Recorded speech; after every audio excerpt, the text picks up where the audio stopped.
I'm Christine. Welcome to Book Talk. Today we're discussing The Night Circus by ERIN Morgenstern. Dun dun dun! I finally read The Night Circus. I've had this book since, I don't know, the beginning of the year. And I feel so accomplished. Because when you have a book for so long and so many people recommend it to you, when you finish it, it's like, hell yeah, I did read it. I finished it. If you don't know anything about The Night Circus, it's about this night circus that's open at night. It is the coolest circus in the history of the world. It is magical. It has like legit magic going on up in it. And it's not like a three-ring circus with the tents. So there's like a million tents and a maze of pathways, and each tent is a different attraction, and it's so cool. I really enjoyed the ambiance of the book. Ambiance is very, very important in The Night Circus. But at the same time, it is definitely a slow-moving read. It's an adult book, and it is told from this omniscient third-person point of view, so you're not in anyone's head. So I didn't feel like I was in it as much as I like to feel like I'm in books. It was beautiful. The writing was beautiful, but I wasn't attached to it as much as I wanted to be. I loved the magicalness of it. I loved the different tents and experiencing them and seeing Celia's journey. Celia is the main female magician in the story, and she was such an intriguing character. Her magic was so interesting, and I loved her. But at the same time, the magic in the story sometimes didn't make sense to me. I know it's magic. It doesn't have to make sense. Of course it doesn't have to make sense. I like to make sense of everything that's going on.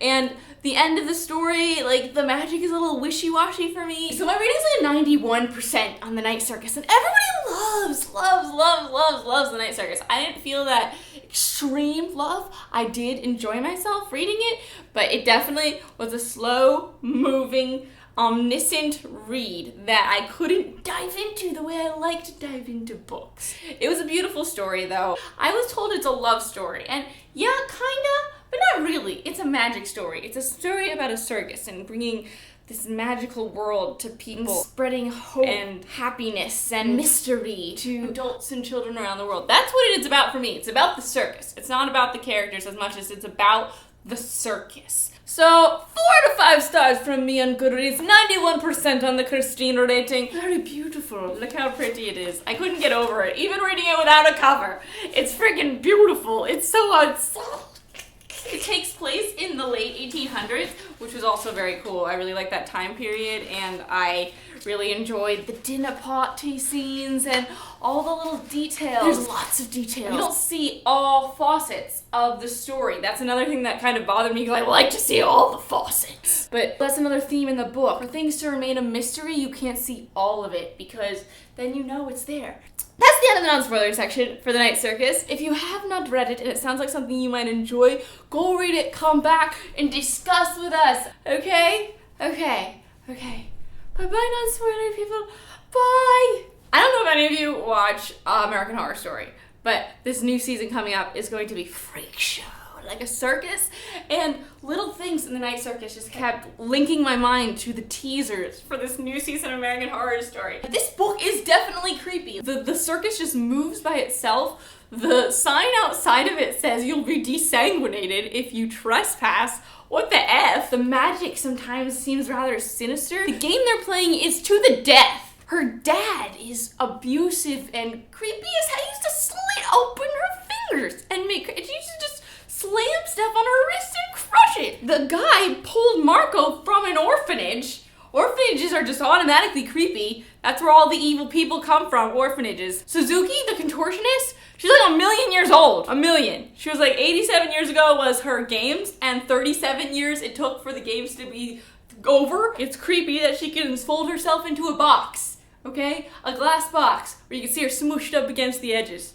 Everything is creepy, and I loved it. I love the creepiness. I'm so excited for American Horror Story. So it took me a little bit to really get into the book. Like, the point of view and the writing is really interesting, but it doesn't grab you like a first-person book does. You're watching. You're hearing the story from presumably Widget. Widget is telling the story. In the beginning, when he gets the daughter, You think maybe he's gonna be like, oh, the mom died and the father's gonna rise to the occasion and raise his daughter and they're gonna be this cute little happy fit. No. He's been alive for 1,000,000 years, so he's got that wizard thing going on where he doesn't feel. He doesn't care about anything anymore. Cold, hard, math, problems. That's what wizards think about. Be selfish. The gray man, I think, still has some morality left in him. He still has a respect for human life. He's like, are you sure you want to risk your daughter? And of course, right then, we know that it's something to the dad. He hated the dad.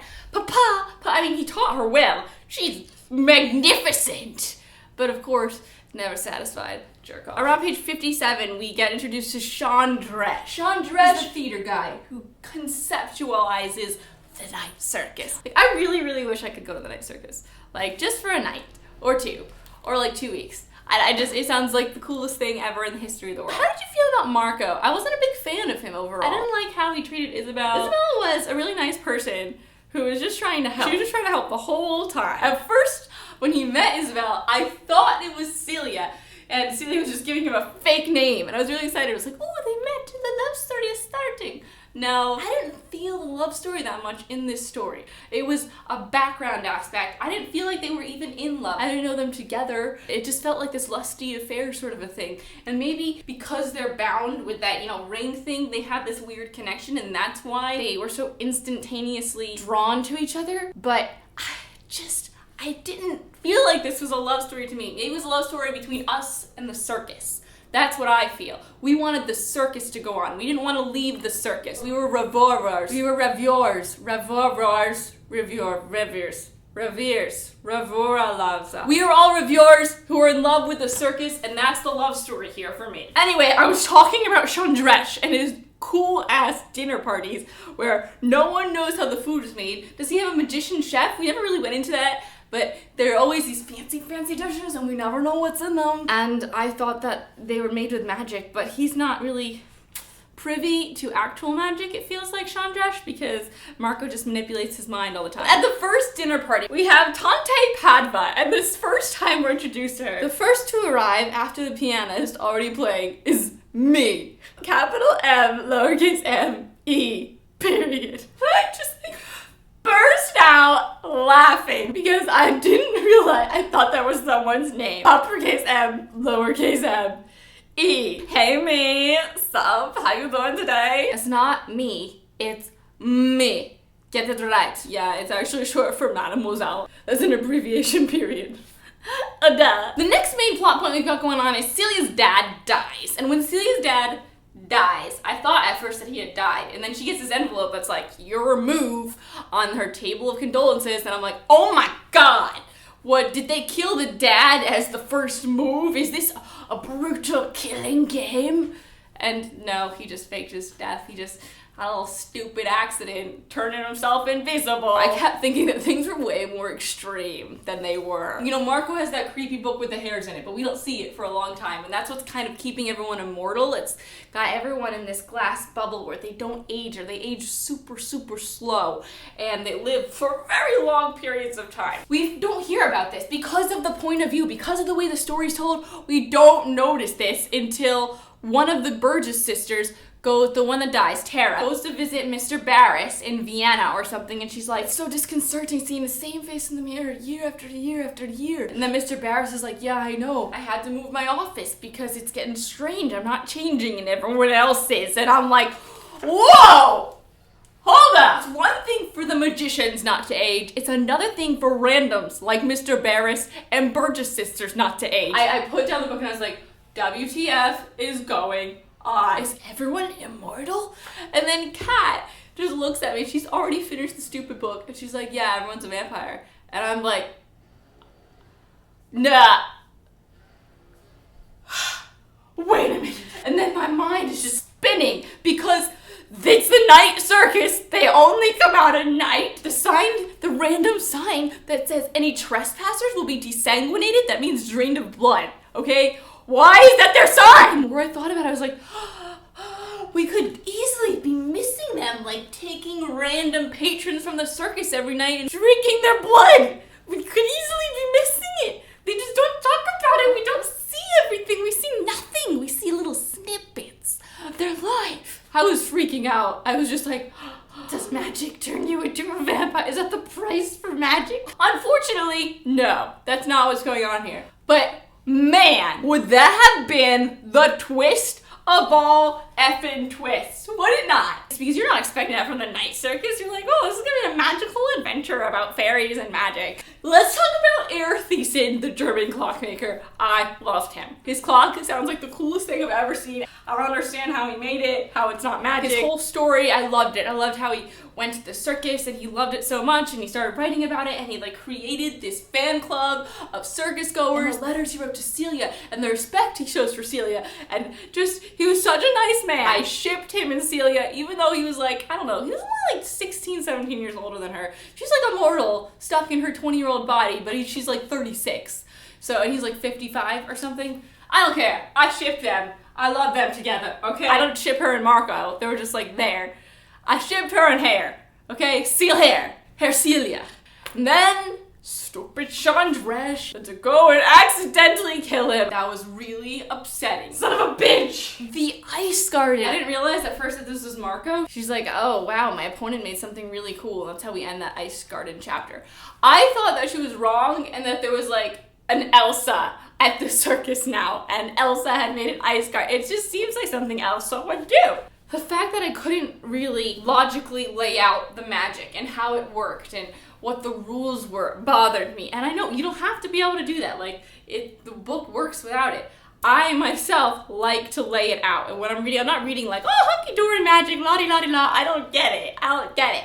No, I'm reading like for detail, trying to put this stuff together. And I could not put it together in a way that it made logical sense in my brain. The end, I don't get it. One of them needs to die. They were gonna trap him in fire, but then she put him on fire right as Celia grabbed him, so they were both on fire, but she like disapparated them. So like they are stuck in the circus. The circus like is their touchstone, so they can't leave it. But like, are they solid? Are they not solid? Are they solid when they're in the circus?